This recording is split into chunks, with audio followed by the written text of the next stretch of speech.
Déjenme presentarles en pantalla el tema del día de hoy, la santidad del cristiano. Note entonces que se trata de la presencia de algo más allá de la salvación. Se trata de una diferencia que es notoria por parte de los hombres que somos templo vivo, santuario vivo del Espíritu de Dios. Permítanme pedirles que se pongan de pie un momentito y vayan a sus Biblias a Primera de Pedro 1, 14 al 16. Primera de Pedro 1, 14 al 16. Capítulo 1 de la primera epístola de Pedro, versículos 14 al 16. Si no trajeron Biblia, mis hermanos benditos, no se preocupen que en pantalla van a aparecer los textos que vamos a estar usando en esta mañana preciosa. Y delante de aquel que nos ha derramado de su unción divina, que se ha hecho manifiesto durante la alabanza y la adoración, que está en medio de nosotros porque prometió estar, leemos la palabra eterna en el nombre de nuestro Señor Jesucristo. Y dice así Primera de Pedro 1, 14 al 16. Como hijos obedientes, no os conforméis a los deseos que antes teníais estando en vuestra ignorancia, sino como aquel que os llamó es santo, sed también vosotros santos en toda vuestra manera de vivir. Porque escrito está, sed santos porque yo soy santo. Cuando el apóstol Pedro escribió vehementemente ese texto que hemos leído y visto en pantalla, él no estaba haciendo uso de una idea novedosa en la cristiandad. Él estaba haciendo una referencia directa a un texto precioso que el Dios eterno, el Padre Santo, había dado antes a su pueblo elegido por él y hasta hoy escogido por él, Israel. Solamente que en el libro de Levítico, cuando él pronunció lo de la santidad para su pueblo, no lo dio como una sugerencia, sean santos, procuren ser santos, sino lo dio de una forma imperativa. La palabra imperativa significa, lo dio como una orden. Él quería que el pueblo de él fuera ejemplo de lo que significaba un Padre santo, santo, santo. Pero el apóstol Pedro, al que hemos leído, lo ha expresado de manera distinta. Pero asimismo, estoy seguro que también el Espíritu Santo le habría recordado a Pedro directamente que el propósito de Dios es la santificación de sus hijos, tal y como se lo había revelado al apóstol Pablo cuando escribió a los tesalonicenses. Es decir, vemos a un Pedro en esta forma: el eterno Dios y Padre ha dicho algo en Levítico y el apóstol Pablo ha dicho algo a los de Tesalónica. Ahora él dice: sean ustedes santos, está escrito, como así está escrito, deben serlo. Permítanme llevarles al primer versículo de Levítico 11, 44 al 45, cuando Dios pronuncia un mandato imperativo. Porque yo soy Jehová vuestro Dios, vosotros por tanto os santificaréis y seréis santos, porque yo soy santo. Así que no contaminéis vuestras personas con ningún animal que se arrastre sobre la tierra, porque yo soy Jehová que os hago subir de la tierra de Egipto para ser vuestro Dios. Seréis pues santos, porque yo soy santo. Esta expresión imperativa, reitero, la palabra, tiene una condición en medio interesante. Dios hace referencia a que no coma a su pueblo culebra, serpiente, que no se contamine con animal inmundo. Como ven, en medio hay algo que el pueblo no debe de hacer. Él ordena que sean santos y requiere la santidad, pero dice, no coman de ningún animal que se arrastra sobre la tierra. La referencia está muy clara a la iglesia. La serpiente es Satanás. La culebra es el diablo. La serpiente antigua, dice la Biblia, haciendo referencia al enemigo de nuestras almas. Por tanto, el significado espiritual de un ruego al pueblo de Israel, que no aplica al cristiano más que espiritualmente, es este: no se contaminen con nada que tenga que ver con Satanás. No lo hagan. Vemos entonces claramente que Dios es celoso. Celoso de sus hijos, celoso de su iglesia, celoso de aquellos que como usted y como yo fuimos redimidos por medio de la sangre de Jesucristo, que costó el dolor más grande que jamás el Dios eterno y Padre haya tenido, para que fuéramos salvos. Ahora entendemos que Levítico 11, 44 y 45 también hacía referencia al futuro, a la iglesia en el sentido espiritual. Ustedes son míos, le dice a su pueblo, son santos, apartados del resto del mundo para la gloria mía. Y en cuanto a la iglesia cristiana, que también fue sacada del mundo al convertirla a Dios mismo en el cuerpo de Cristo sobre la faz de la tierra, el Señor le manifiesta al apóstol Pablo cuál es el propósito que Él tiene para sus hijos. Fíjense bien, Pedro ha declarado lo que usted leyó y escuchó atentamente. Dios ha dicho lo que Él dijo a su pueblo Israel y aplica a nosotros, su iglesia. Y ahora oigamos al apóstol Pablo teniendo una revelación divina para oír del propósito de Dios para su vida. ¿Cuál es tu voluntad, Dios eterno?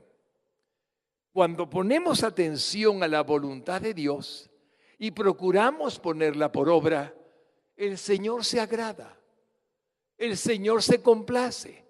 Pero cuando ignoramos su voluntad y aprovechamos el beneficio de la salvación que hemos recibido, por cuanto esta es absolutamente real, por la eternidad, Él pagó el precio de nuestros pecados en la cruz del Calvario, entonces nuestra conducta pudiera no ser del todo agradable a Dios si no nos damos cuenta de la voluntad que Él tiene. Por ello, miren cómo lo dice el Señor en la primera de Tesalonicenses capítulo 4 y versículos 2 y 3. Escuchemos.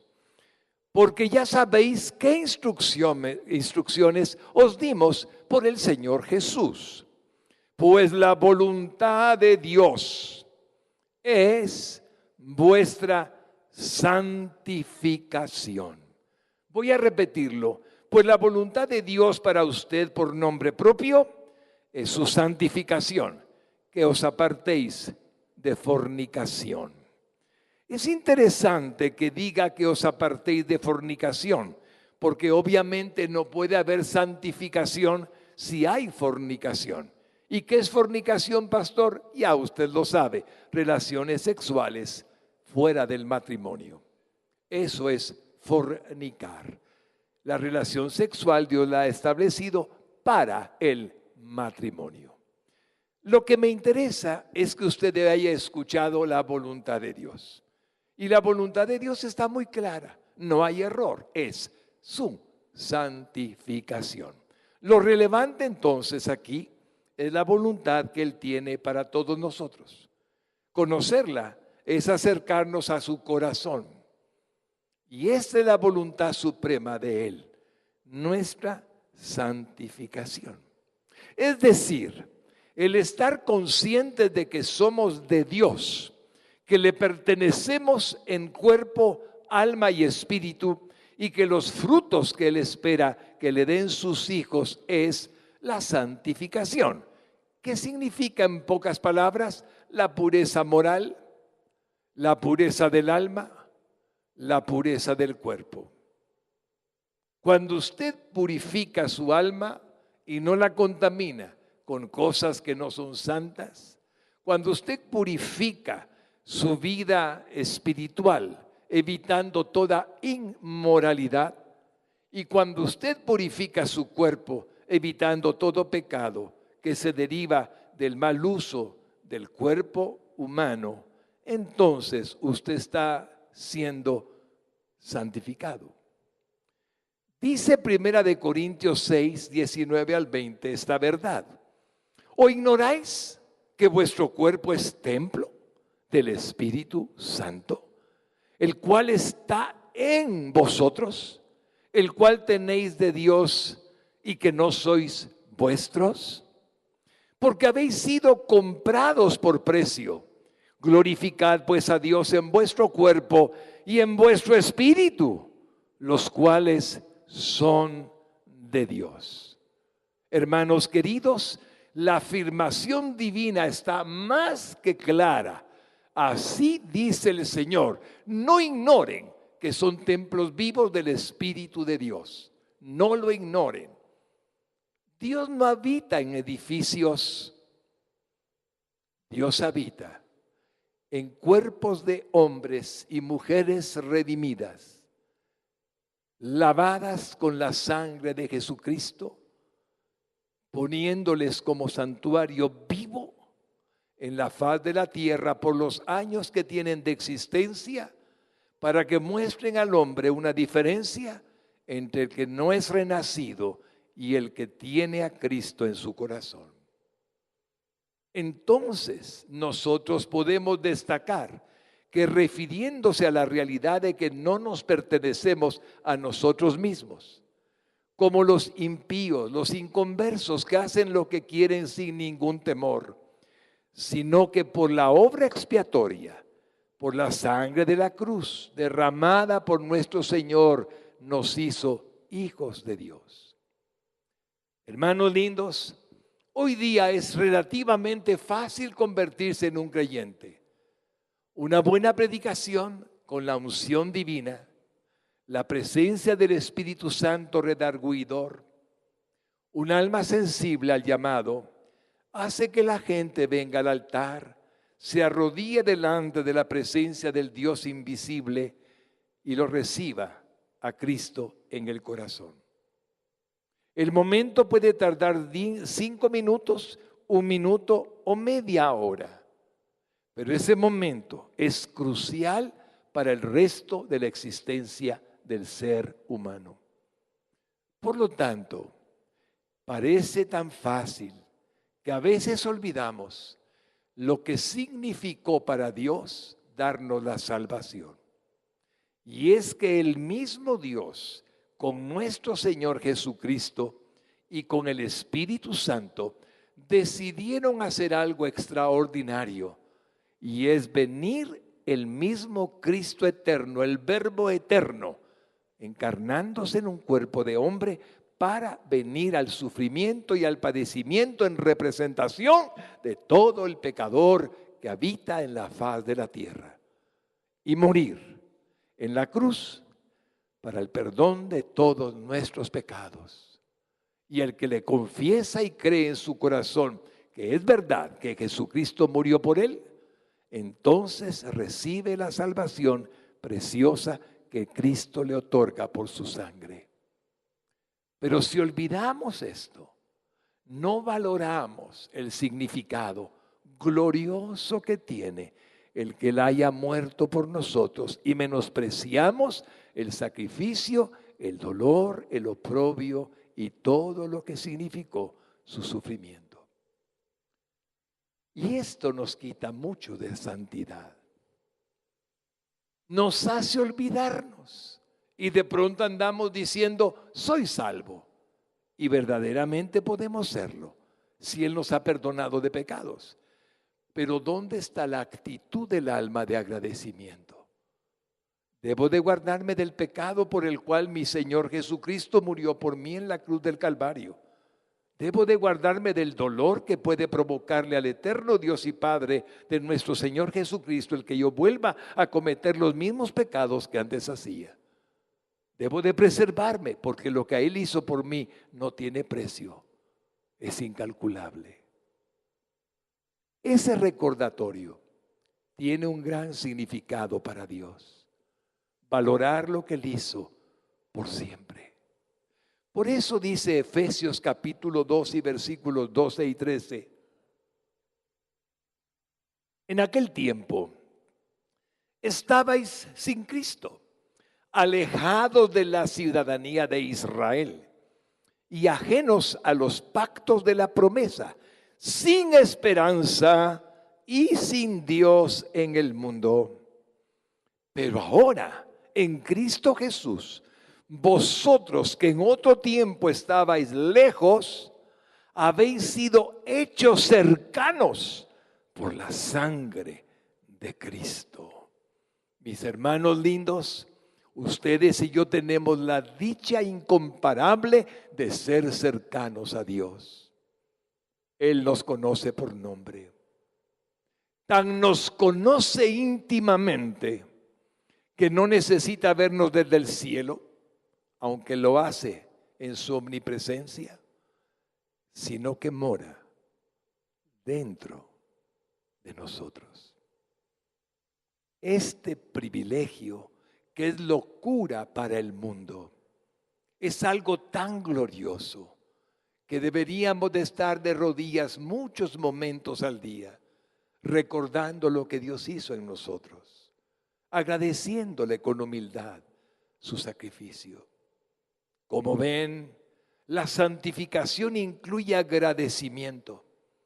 La santificación incluye que yo tenga tal actitud de reconocer mi pecaminosidad, que por medio de Cristo se desapareció delante de los ojos de Dios para siempre y ahora me mira como un hijo, lavado y perdonado por Jesucristo.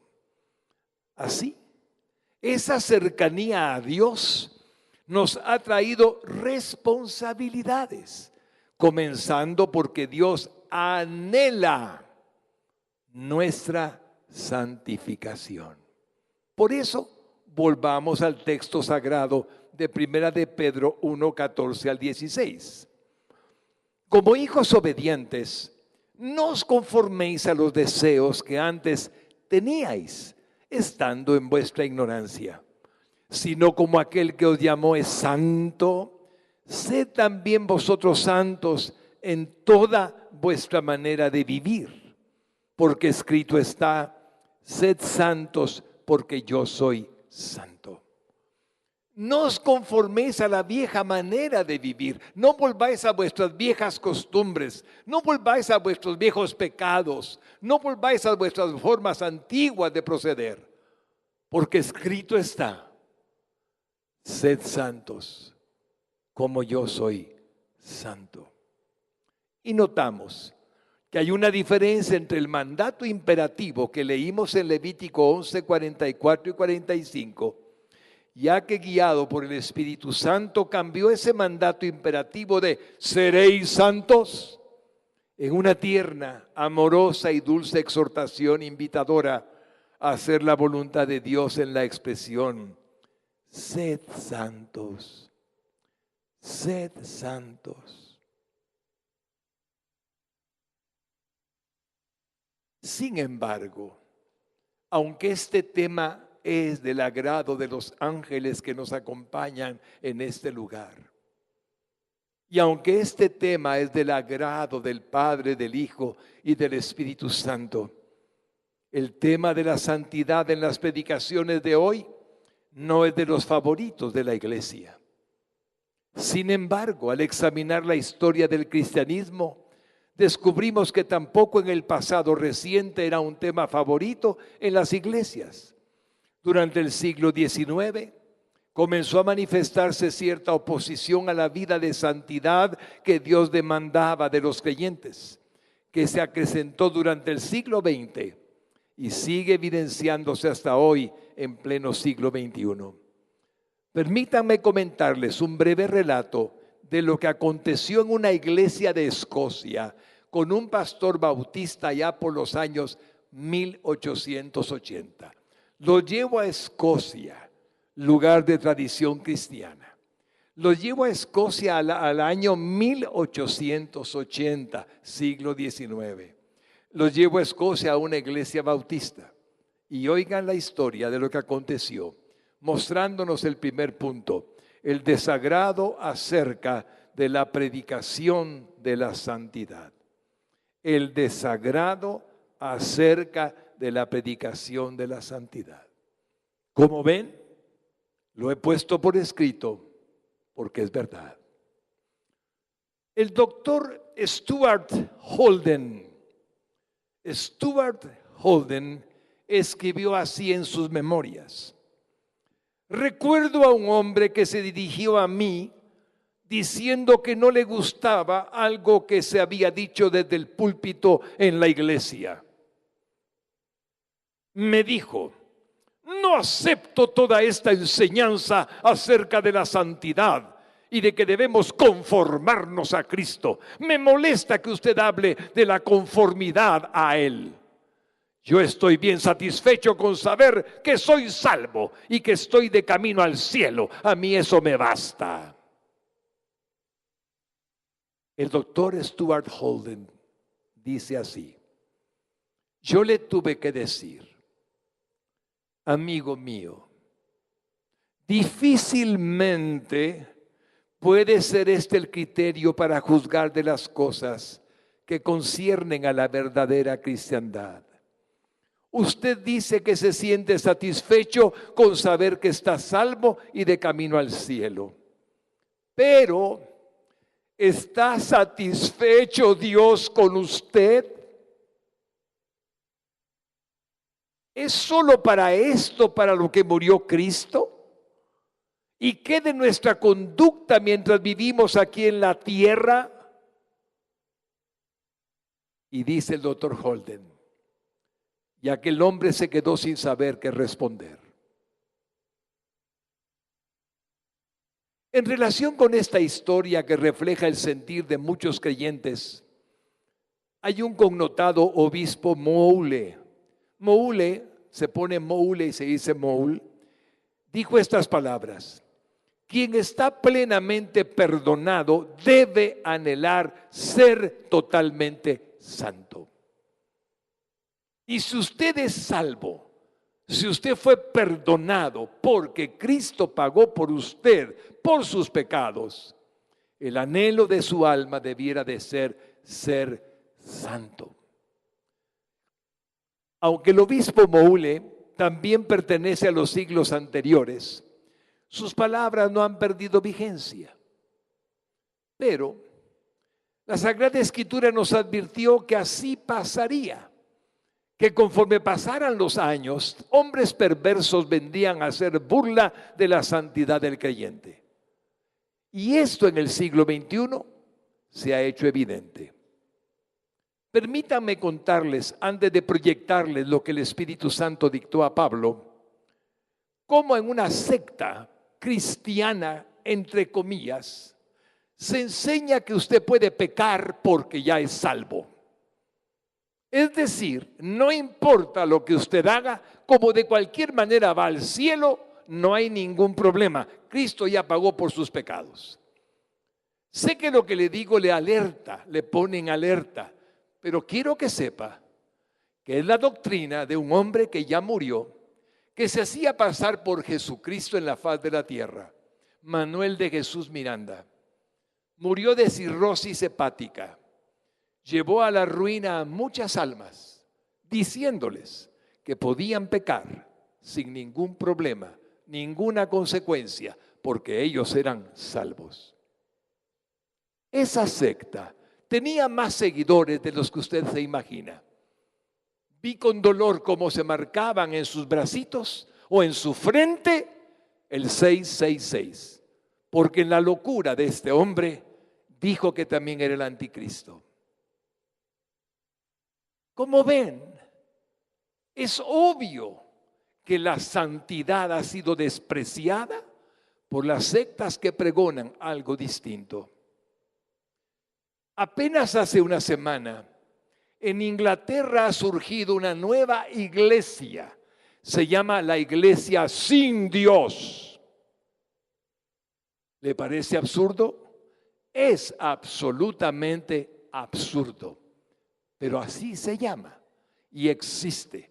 Tiene 600 seguidores hasta este día y ya vienen 300 solicitudes de hacer sucursales en Inglaterra y en otras naciones del mundo. ¿Y qué enseña la iglesia sin Dios? A pasarla bien, a disfrutar la vida, a mantenerse como usted quiera, en lo que a usted le guste y a mí también, y no importa lo que Dios diga. Esto está pasando ahorita, en este momento en que les hablo. Qué lejos estamos, lejos, lejos, lejos de la santidad que Cristo nos manda. Hermanos lindos, oigan lo que dijo el apóstol Pablo a Timoteo en la segunda epístola, capítulo 4 y versículos 3 y 4. Porque vendrá tiempo cuando no sufrirán la sana doctrina. Permítame aclararle qué es eso de sufrirán la sana doctrina. Bueno, sufrirán la sana doctrina porque habrá que tener abstinencia de cosas que no son buenas. Sufrirán la sana doctrina, ya no la sufrirán porque no quieren hacer lo que Dios dice que hagan, sino lo que les place. Sino que teniendo comezón de oír, se amontonarán maestros conforme a sus propias concupiscencias y apartarán de la verdad el oído y se volverán a las fábulas. Esto fue escrito hace 2000 años y tiene vigencia ahorita. Obviamente el Señor dijo a la iglesia de la actualidad: peligro, cuidado. ¿Todo por qué? Porque no tienen en cuenta la palabra santificación que Dios demanda. Prefieren oír cosas livianas. La iglesia light, esa expresión americana, solo significa que la vamos pasando mientras nos morimos sin darle gloria y alabanza a Dios, mostrando una conducta guiada por el Espíritu Santo. La gente cristiana tiene dos posibilidades para vivir. La primera, ser guiados por el Espíritu Santo, por el Cristo morador. La segunda, ser guiados por su carne. Si son guiados por su carne, la santificación es un solo tema de predicación, no de vida.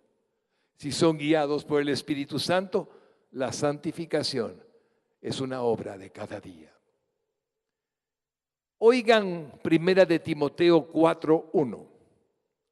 Pero el Espíritu dice claramente que en los postreros tiempos algunos apostatarán de la fe. Es decir, abandonarán la fe escritural, la fe bíblica, la fe que está en nuestra Biblia, escuchando a espíritus engañadores y a doctrinas de demonios.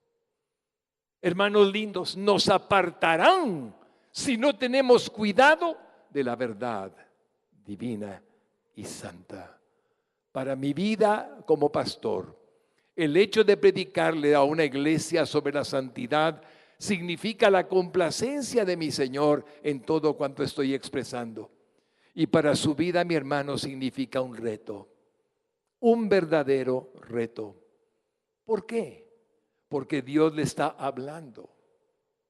Dios no le está hablando al otro, al que está al lado suyo, al que está detrás de usted. Dios me está hablando a mí y le está hablando a usted. Si nosotros logramos entender cómo agradar a nuestro Padre, seremos mejores hijos de Dios.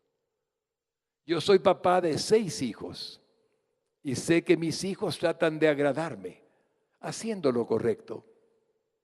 Cuánto bendigo su intención, pero cuánto duele que un hijo haga lo incorrecto. ¿Sigue siendo mi hijo? nunca lo voy a negar, pero no agrada a mi corazón, me duele. Igual que el Dios eterno, así es la conducta humana para su corazón. Por eso veamos la necesidad de la santidad en el cristiano. Dije la necesidad, hermano lindo, de la santidad en su vida. La santidad es ni más ni menos que el distintivo de un cristiano verdadero. Es lo que debería distinguirlo. Este sabe que le pertenece a Dios y que le representa como un embajador, representa a su nación. No estoy inventando una idea mía. Fue Dios el que decidió decirnos: observen a los embajadores y vean cómo se comportan. Tengo cercanía con algún embajador del Estado de Israel. He vivido cercanamente a ellos en 5 ocasiones. Los 5 han intentado demostrar que Israel es la nación del pueblo escogido. Los 5 representan las virtudes de su pueblo. Los 5 hablan con toda integridad de su pueblo. Todos dicen lo mejor de su pueblo. Y estoy seguro que el embajador de Estados Unidos, de México y de cualquier nación del mundo representada en Guatemala actúa exactamente igual. Así es que a Dios le plugó algo, que usted fuera su embajador. ¿Yo? Usted. Él lo decidió. Usted va a decirle al mundo: yo represento al reino de los cielos. Yo represento en la tierra que la obra que Cristo hizo es posible de vivirse en la tierra, porque voy camino a donde está mi ciudadanía por siempre, el cielo. Y mientras esté en la tierra, voy a mostrarle algo: el amor de Dios, la fe en Dios, la santidad de Dios, el hecho de que Cristo esté en mí, morando cada día. Quiero mostrarles el texto del embajador que es usted. 2 de Corintios 5:20. Así que somos embajadores en nombre de Cristo, como si Dios rogase por medio de nosotros. Os rogamos en nombre de Cristo, reconciliaos con Dios. Es obvio que el hecho de que usted represente la embajada del reino de los cielos tiene un propósito: reconciliar al hombre con Dios. Que el pecador que está harto de sus pecados, aunque usted no lo crea o quizás lo cree, he visto a muchos pecadores hartos de sus pecados. Me dicen: pastor, ya no aguanto más, pero no puedo dejar de pecar. Están hartos, cansados. Entonces vengo y les digo: hermanos, yo voy a decirles cómo ustedes pueden salir de allí y hagan esta oración de fe, de arrepentimiento de todo lo que es pecado. Y el Señor hace la obra. El Señor los convierte. El Señor se glorifica en ellos. Pero ¿qué sucedió? El mismo hecho de que estemos representando al cielo en nuestra vida personal aquí en la tierra nos obliga a mostrar frutos y virtudes de santidad. Si de una nación podemos identificar aquello que la caracteriza por medio de su embajador, lo mismo sucede con los cristianos como representantes del reino de Dios aquí en la tierra. No debo de repetirle mucho a la iglesia que me ha escuchado decirlo durante 24 años que la iglesia va a cumplir. El problema que muchas veces encontramos es que el testimonio de cristianos hace que algunos no crean que Jesucristo cambia. Y eso es un gran dolor para el Dios eterno. Porque la única carta de presentación que Dios tiene, por decirlo de manera fácil, es usted por nombre. Soy yo. Y si alguien dice: yo no creo en los cristianos, Está diciendo: yo no creo en aquel que me habló de Cristo, porque hace cosas como las que yo hago, lucha con las mismas cosas con las que yo lucho, está en problemas con las mismas cosas que yo tengo problemas, y por lo tanto no es una bendición ser cristiano. Pero si al contrario, nos miran llenos de su amor y de su gracia, de la virtud de saber que podemos enseñarle algo diferente, que bendiga su vida, que lo ayude, en ese momento la gente va a creer. Lo triste de expresar, Señor, es que muchos dejan de ser salvos por el testimonio de algunos, que como creyentes no hacemos de la santidad una práctica de vida. Miren Efesios 2, 19 al 22.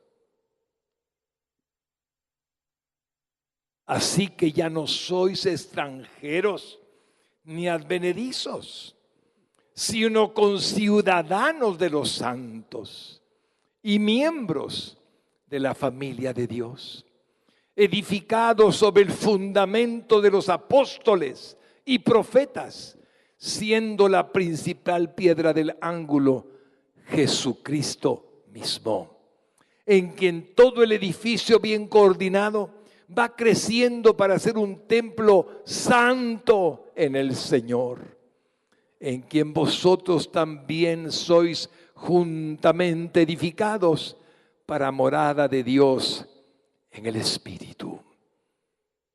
Hermanos queridos, en el último versículo dice: para morada de Dios en el Espíritu. ¡Qué privilegio! ¡Qué honra Dios nos ha otorgado!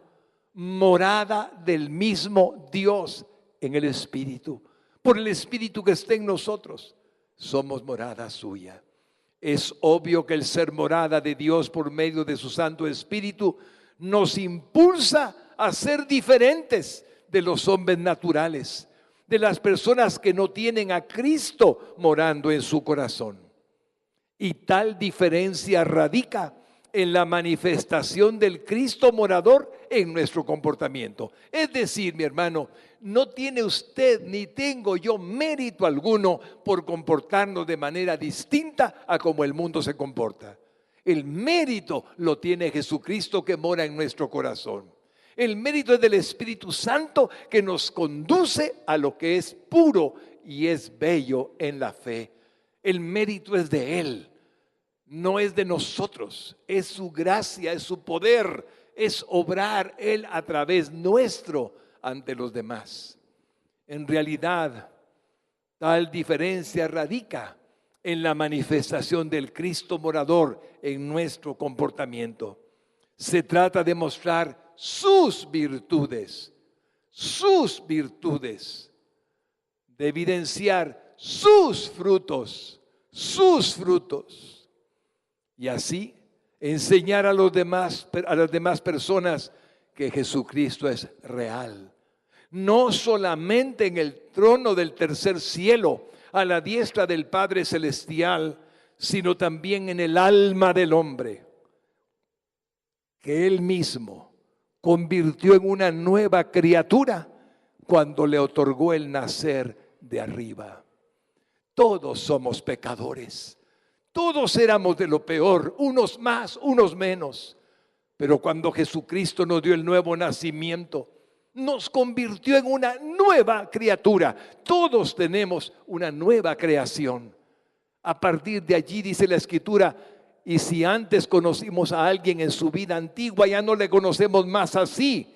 Ahora le conocemos en Cristo como una nueva criatura. Eso es lo que somos.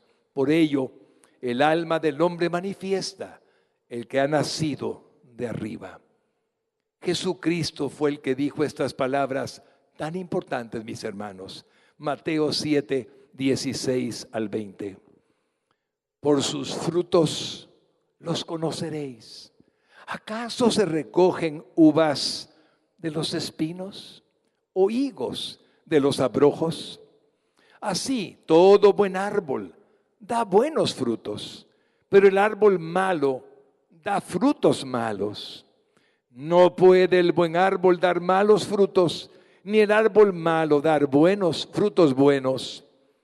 Todo árbol que no da buen fruto es cortado y echado en el fuego. Así que por sus frutos los conoceréis. Hermano lindo, Jesús lo dijo de usted y de mí. No le estoy hablando de perfección, porque esa palabra jamás está dicha en la idea de la santidad. El que santo es Dios y solamente Él es santo. Pero de su santidad, dice la Escritura, tomamos todos. De Él recibimos la santidad. De Él nos convertimos en personas santificadas. Es por Él. Por lo tanto, es tan importante el que demos los frutos de la santidad. ¿Y qué fruto es de la santidad? Hermano lindo, es lo elemental. El cristiano mantiene una pureza en su hablar. El cristiano mantiene una pureza en su pensar. El cristiano no hace cosas que no son puras. El cristiano no hace actos que son malos. El cristiano procura hacer buenos frutos. Y ese fruto que distingue al creyente santificado con la presencia de Dios en su corazón es algo sobrenatural con respecto al hombre natural que antes éramos. Si usted se pone de ejemplo, me pongo de ejemplo yo. No podíamos dejar de hacer aquello que hacíamos porque el hombre natural no podía dejar de pecar. Teníamos el pecado como una fábrica que nunca paraba de hacer pecado. Y cuando vino Cristo y nos engendró y entró el Espíritu Santo a nuestro corazón y nos hizo templos vivos del Espíritu Santo, nos arrancó, nos trasladó a su reino de luz admirable y las cosas que antes hacíamos ya no las hicimos más. Pero es por la gracia de Él, es porque Él está en nosotros, es por la virtud de ser salvos, por la dicha de ser cristianos. El Espíritu Santo le inspiró al apóstol Pablo para que recibiéramos la diferenciación entre los frutos de la carne, de la vieja naturaleza que antes teníamos, al igual que todos los hombres, y los frutos del Espíritu Santo a los que nuestro Señor hizo referencia. Hermano lindo, hay un texto que describe ahorita al hombre del mundo natural. Cuando digo al hombre del mundo natural, significa que no tiene a Cristo en su corazón morando. Ese fruto lo va a ver destacado uno por uno y aún se va a quedar corta la descripción que usted va a leer, porque ahora hay que agregarle más y más maldad que en el mundo existe. Oigan, ¿cuáles son aquellos frutos que en el mundo abundan, mis hermanos queridos, y que Dios anhela que en nosotros no se hagan manifiestos? Miren Gálatas 5, 19 al 21. Y manifiestas son las obras de la carne, que son adulterio. Hermanos lindos, vayan a cualquier motel, párese un momento en ese motel y observen la conducta de los que entran en él. ¿Saben que están haciendo lo malo? ¿Saben que están adulterando? Pero esa es su carne. El adulterio es per se, es parte de la vieja naturaleza. Por lo tanto, es obvio, el mundo está lleno de adulterio. Sigamos. Fornicación. ¿Qué es lo que hoy día prevalece en la juventud? La tentación sexual. El diablo ha creado todo un sistema de desviación de la santidad al facilitarle a los jóvenes por las vías de lo que es la electrónica, la pornografía, y mantienen su corazón en fornicación. El muchacho, hoy día las noticias dicen que hubo violación de niñas, que hubo aberración de conducta de parte del hombre en lo sexual. Le pregunto, ¿de dónde lo aprendieron? Yo le respondo con mucho gusto. Hace 50 años que yo existía ya, y hace 50 años la sexualidad no era pública, era algo privado, era algo de la familia, era algo de los esposos. 50 años después, la sexualidad falsa, mentirosa, nos la muestran a través de la televisión, a través de la pornografía. y nos hacen pensar que todos lo están buscando, sexo. Y nuestra mente se embrutece. La palabra que estoy usando es correcta. Se obnubila. Y nuestra mente llega a pensar que todo lo que el mundo quiere es sexo. Eso se llama fornicación. Y es exactamente el pan nuestro de cada día en el hombre inconverso, en el hombre que vive en el mundo. ¡Qué tragedia! Miren la lista. Inmundicia. ¿Sabe qué es eso? Exactamente con la vía sexual. Tiene que ver con todo lo que es pornografía inmunda. Hay varios tipos de pornografía. Desde la más sencilla, que es el sexo explícito, hasta la peor inmundicia. Lascivia. ¿Qué mente puede estar sin sentir lascivia si de común y de constante está recibiendo impulsos para el pecado sexual? Sigamos. Idolatría. Usted sabe muy bien que el hombre más sabio que pueda recordar, recuerdo a un familiar muy sabio, un varón que en inteligencia me superaría a saber en qué porcentaje. Sin embargo, adoraba a ídolos. ¡Qué cosa! Era un sabio, sí, idólatra. Ven, el mundo está lleno de idolatría. Una persona que amo mucho fue rescatada de la muerte en un hospital y fue a un lugar donde hay un ídolo a darle gracias al ídolo. Ese es el mundo. El mundo no ha identificado al Dios viviente, al Dios invisible, al Cristo que nos lo revela. Y sin embargo, ese es el mundo. Ven, todo lo que están oyendo es exactamente un reflejo de nuestra sociedad en Guatemala y en el resto de los países. Sigamos. Hechicería, prácticas de hechicería. Se ha dicho de mucha gente que aún la practica en nuestro interior de la República y aún en la capital. Enemistades, nos vivimos peleando con la gente, enemistándonos, pleitos, celos. Celos, hermana linda, si su marido es celoso, no tiene al Espíritu Santo controlándolo. Y si usted es celosa, tampoco tiene al Espíritu Santo en control. Porque el celo, que es desconfianza de la otra persona, anula el amor. El amor es absoluto. El amor perfecto echa fuera el temor. Por lo tanto, es todo un problema el celo. Iras, ¿qué le parece las iras? Nos peleamos con medio mundo, tenemos contiendas, disensiones. Ahora se predican herejías. Desde los púlpitos se habla de herejías. Sigamos. Envidias. Ay, Dios. Hermanos lindos, jamás envidien lo que otros tienen. Ustedes tienen lo que Dios les ha dado. Denle gracias a Dios por eso. Homicidios. Y ahora podría agregarse homicidios demasiado graves.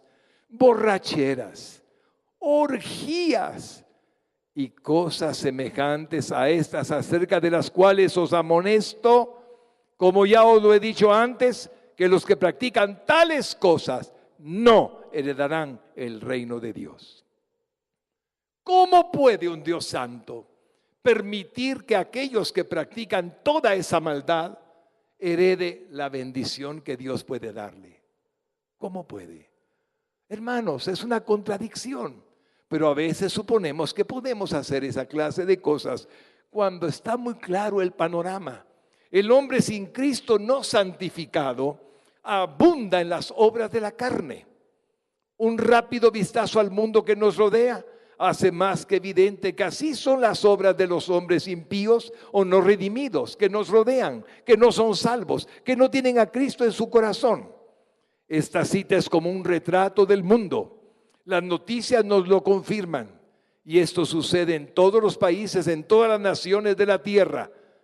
Hermanos lindos, ahí está. Ahora permítanme. Si Dios dice que anhela su santificación, que anhela su santidad, ¿cuál es la diferencia? Si el mundo está lleno de todo esto, ¿cuál es la diferencia en cuanto a la santidad? Y nos lo dice el Espíritu Santo. el cambio en el Espíritu del Señor, dice, el fruto del Espíritu Santo morador en el cristiano es tan diferente. Es de origen divino, es sobrenatural. Este fruto magnifica la presencia de Dios, del Cristo eterno y del Espíritu Santo que vive en el creyente.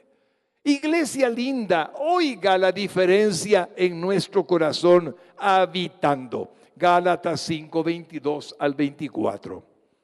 Mas el fruto del Espíritu es amor, gozo, paz, paciencia, benignidad, bondad, fe, mansedumbre, templanza, que significa dominio propio, autocontrol. Contra tales cosas no hay ley.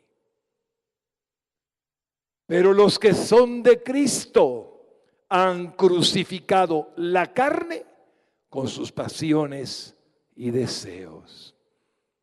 Hermanos lindos, cuando leo las palabras del Espíritu Santo que da un fruto, amor. El amor debe de practicarse en la cristiandad. Cuando oigo de fe, debemos de tener fe en nuestro Dios y confiar en Él. Cuando oigo de bondad y benignidad, son dos cosas distintas. Benignidad es que a todo lo vemos como algo bueno de parte de Dios, sin importar lo que sea en nuestra vida. Y bondad significa actuar con amor, con bondad, darle al otro lo que necesita. Cuando leo esas cosas, digo, Señor, nosotros no podríamos, pero tú dices, más el fruto del Espíritu. Es el fruto del Espíritu que está en mí, es el fruto de Dios que está en mí. Y ese fruto es eso. Entonces, ¿cuál es el distintivo de la santidad? No es una pose, Señor.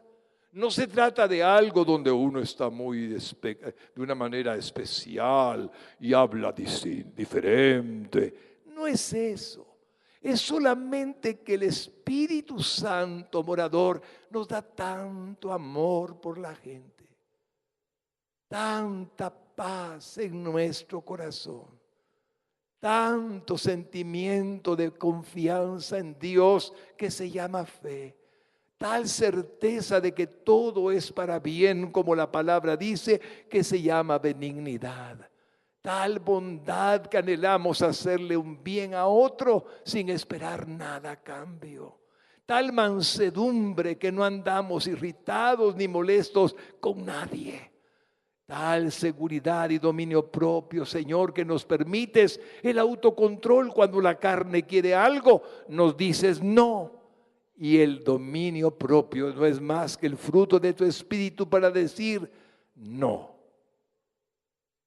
Eso es todo. Iglesia linda, eso es todo. Ahora le pregunto a su corazón, ¿a cuántos cristianos los mira llenos de amor, llenos de paz, llenos de bondad, llenos de benignidad, llenos de fe, llenos de mansedumbre, llenos de dominio propio? Gozo. ¿A cuántos mira con gozo, alegría, contentamiento? ¿A cuántos? Y todos tenemos la misma posibilidad. Todo el secreto está dado por Dios. No contristéis al Espíritu Santo que mora en ustedes. El apóstol Pablo, de una manera preciosa, nos dice, para llevarlos a esta verdad, santidad es evidenciar, mostrar, demostrar el fruto del Espíritu de Dios morando en nuestro ser. Es obvio que el que vive en santidad no practica las obras de la carne, porque como dice el versículo 24 que leímos al final, han crucificado la carne con sus pasiones y deseos. A menos que, aquí viene el punto, contristando, entristeciendo al Espíritu Santo morador que nos hace santos. No hay otra forma de ser santos si no es por el Espíritu Santo morador. Le contristemos, le entristezcamos, comencemos a darle paso a las obras de la carne.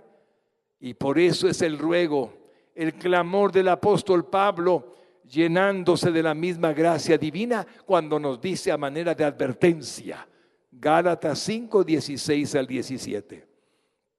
Digo pues, andad en el Espíritu y no satisfagáis los deseos de la carne, porque el deseo de la carne es contra el Espíritu y el del Espíritu es contra la carne, y estos se oponen entre sí para que no hagáis lo que quisiereis. Es tan misericordioso el Señor que nos dice, ya sé lo que tu carne quiere. Yo lo sé. Por lo tanto, no satisfagas esos deseos, porque si satisfaces los deseos de la carne, te carnalizas. Y el fruto que tendrás está escrito en Gálatas. No os engañéis, Dios no puede ser burlado, pues todo lo que el hombre sembrare, eso también segará. El que siembra para la carne, de la carne segará corrupción, mas el que siembra para el Espíritu, del Espíritu segará vida eterna. Obvio, la clave está allí. No satisfagáis los deseos de la carne, nótelo bien, para que no hagamos como quisiéramos. Como la carne nos impulsa a hacer lo que quiere, debido a que conocimos los deleites pecaminosos del pecado en nuestra vida anterior a Cristo, es lo que el Señor dice, no debemos de hacer, no lo hagáis. He visto a mi carne tentada por años de ser cristiano. Nunca se va a morir mi vieja naturaleza. Ojalá pudiéramos hacerla desaparecer. Ahí estará siempre. Ahí estará siempre. Desaparecerá hasta el día cuando nuestro Señor Jesucristo nos convierta en cuerpos glorificados. Al sonar de la trompeta, los muertos en Cristo resucitarán primero y luego nosotros, los que hemos quedado, seremos transformados en un abrir y cerrar de ojos, en una persona con un cuerpo semejante al cuerpo glorioso que tiene nuestro Señor Jesucristo. Entonces no habrá lascivia, entonces no habrá intención de hacer lo malo en la carne, porque el cuerpo será glorificado. Pero mientras tanto, sí, el tentador tienta. Mientras tanto, el enemigo en nuestras almas, que es nuestro único enemigo, anda buscando que usted le diga a la carne, está bien, no hay problema. El enemigo está tratando de que usted no sienta gozo, paz, alegría, contentamiento, regocijo y todo lo que es bello, sino que se le opaque, se le haga triste, se le haga sentir mal, se sienta culpable. Sé que soy salvo, pero di un mal testimonio, me fue muy mal, Señor, perdóname. El diablo es astuto, pero hermano, no es más poderoso el diablo que está en el mundo que el que está en usted. El que está en usted es Dios. Y si usted dice, Señor, ayúdame, Él lo va a ayudar. Él lo va a ayudar. Le animo con todo mi corazón a que esta primera parte de esta palabra que Dios le ha dado sea para usted una alegría de recibirla en su corazón. La santidad es posible solo si el Espíritu Santo que mora en nosotros se mantiene en la forma que Dios quiere mantenerlo, mediante su presencia santificadora. Quiero repetirles esto y terminar con una cita bíblica. Noten bien el final de la lectura de Gálatas 5, 16 y 17. para que no hagamos como quisiéramos. Como la carne nos impulsa a hacer, debido a que conocimos los deleites pecaminosos del pecado en nuestra vida antes de que Cristo viniera a ser morada en nuestro corazón. Ahora, por eso el apóstol Pedro exclamó, y esas palabras serán con las que les deje en sus corazones, para que si a Él le place y me lo permite, el próximo domingo continuemos con el tema que más le agrada a Dios, la santidad. Oigan primera de Pedro capítulo 4 y versículos 1 al 5.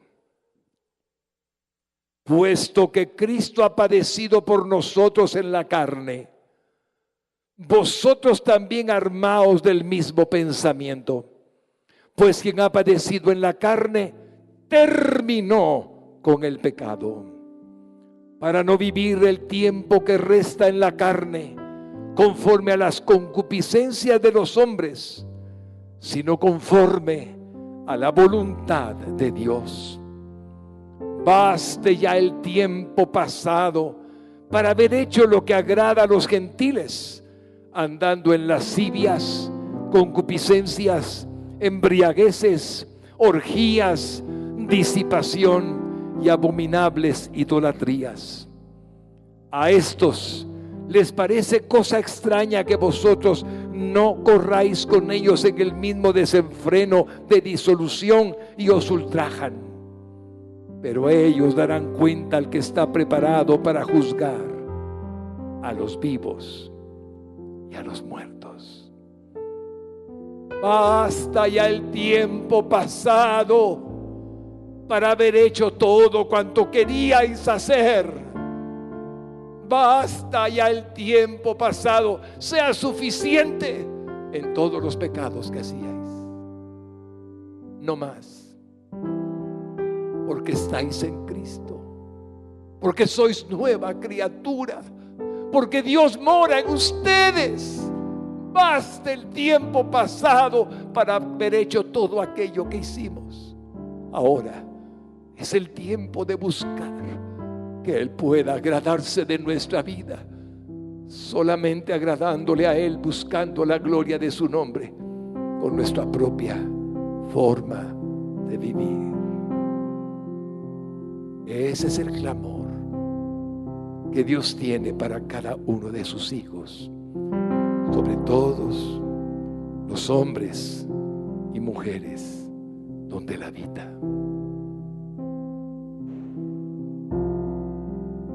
Póngase de pie, iglesia linda.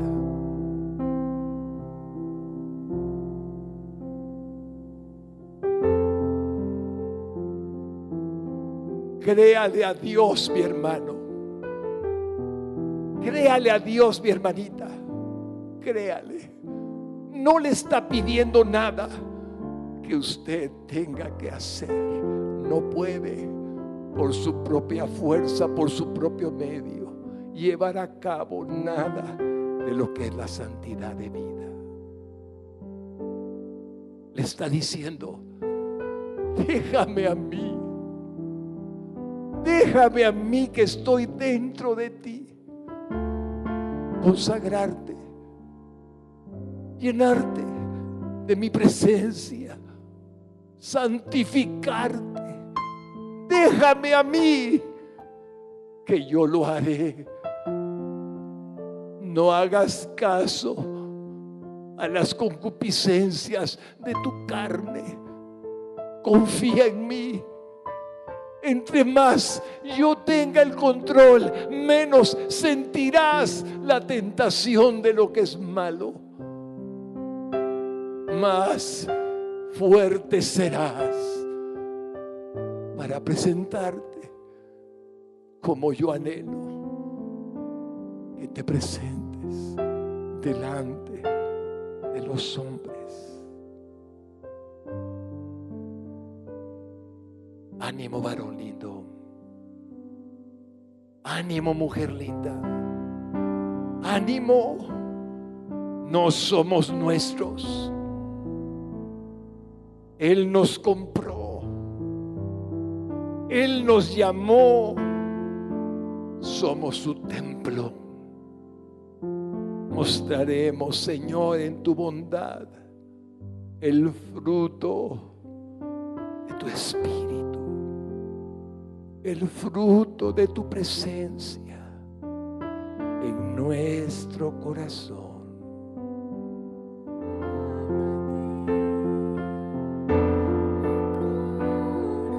Recibe, varón bendito.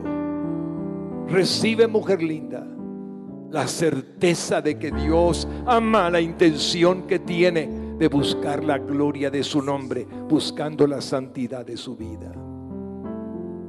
Reciba certeza de que se agrada el Señor de procurar hacer lo bueno delante de Él, no para salvación, sino para alegría de su corazón.